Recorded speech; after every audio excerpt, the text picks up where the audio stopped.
How to withdraw money from PayPal to Skrill. Hello everyone. In this video, I will show you how to withdraw money from PayPal to Skrill.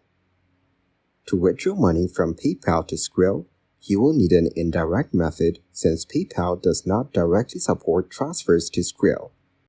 First, transfer your PayPal balance to a linked bank account or debit card.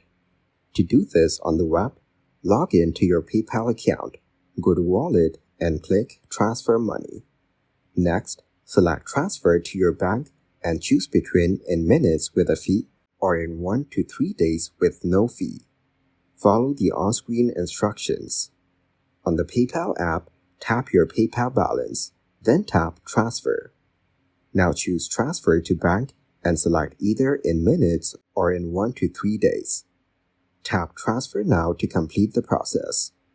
Once the funds are in your bank account or on your debit card, deposit the money into your Skrill account.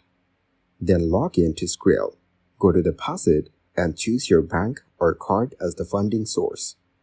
Follow the steps provided by Skrill to complete the deposit. Thank you guys for watching this video. Hope you got some value. Make sure to like the video and subscribe to the channel to get notified of new videos. See you in the next one.